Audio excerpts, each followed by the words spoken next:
Hello, guys and gals, and welcome. Welcome. So today we're going to be going over another one of the monster types. This is the Monster Families series, and in the Monster Family series, we're going to be talking about the Corrupt Rogue. Now, I had considered combining these together with the Corrupt Lancer, but the Corrupt Lancer and the Corrupt Rogue are kind of completely different, even though they seem very similar.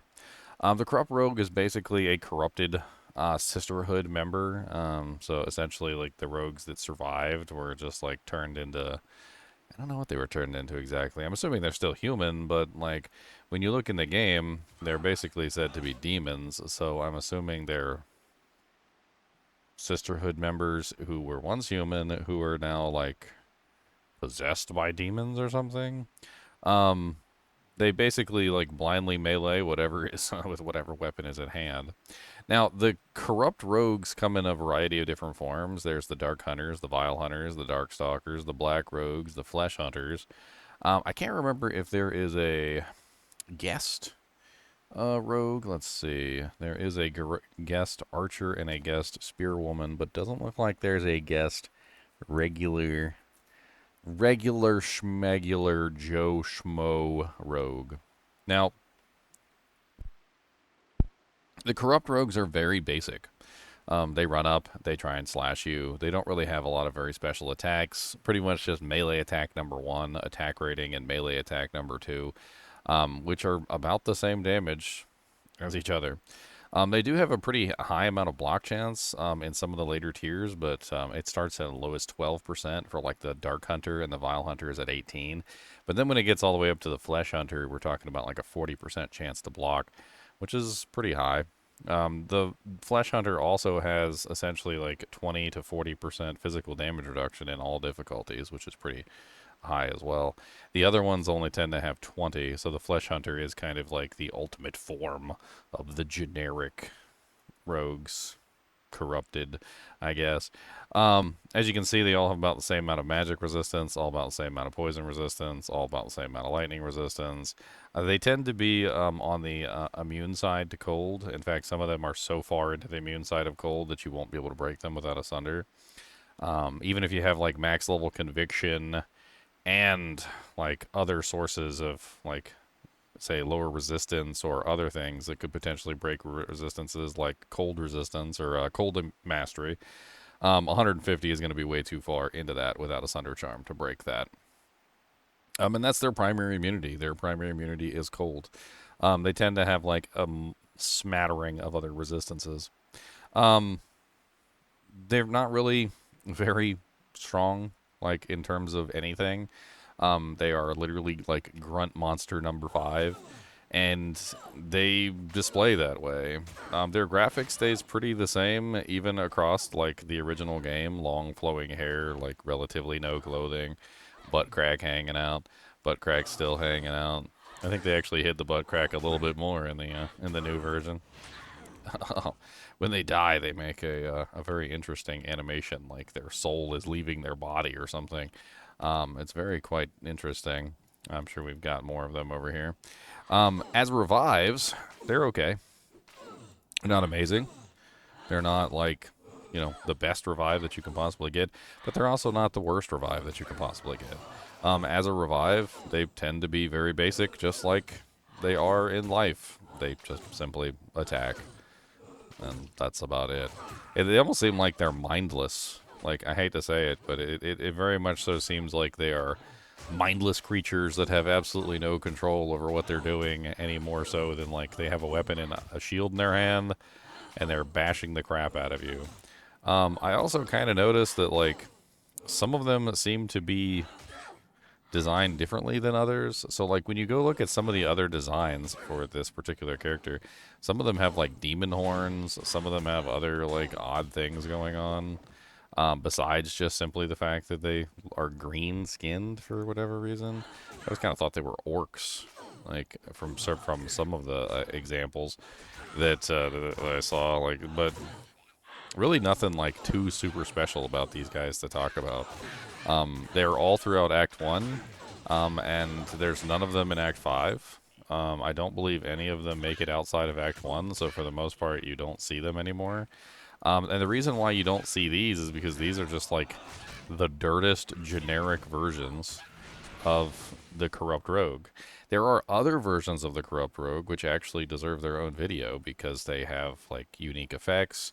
They hit like, multiple different elements and all sorts of other stuff. I'll kind of give you a sneak peek into that because I feel like that's one of the things that we have to talk about in terms of why this one is so generic and so basic. If you take a look at the Lancer, on the other hand, or the Spearwoman, which comes in a variety of terms, the Dark Spearwoman, the Vile Lancer, etc., see that they actually have the ability to deal random elements. Some of them deal poison, cold, lightning, or fire, depending on the type of monster they are. Actually are also guest versions of this particular monster, whereas our little corrupt rogue here with the sword and the shield has no elemental affinity. Basically, the only special thing that this character seems to have is like a really high block chance in some of the higher versions of this particular creature. Um, and that's about it.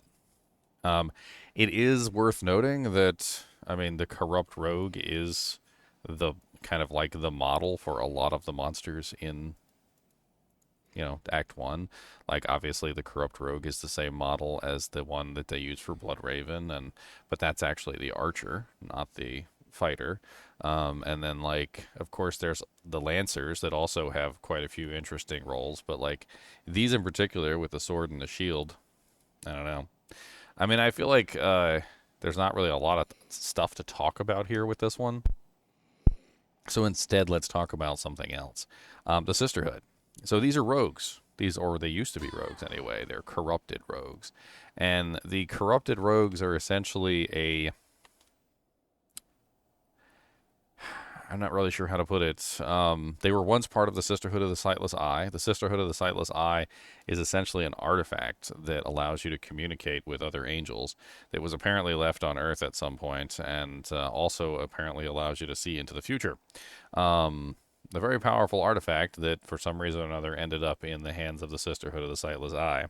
Andariel invades and basically like kills most people, and apparently not just kills them, also manages to corrupt and obviously turn some of them into these creations. So the rogues end up coming here. Now the Amazons are essentially an offshoot of the Sisterhood of the Sightless Eye, which is a whole nother thing. And so when the Amazon comes here, she's basically like revisiting her home.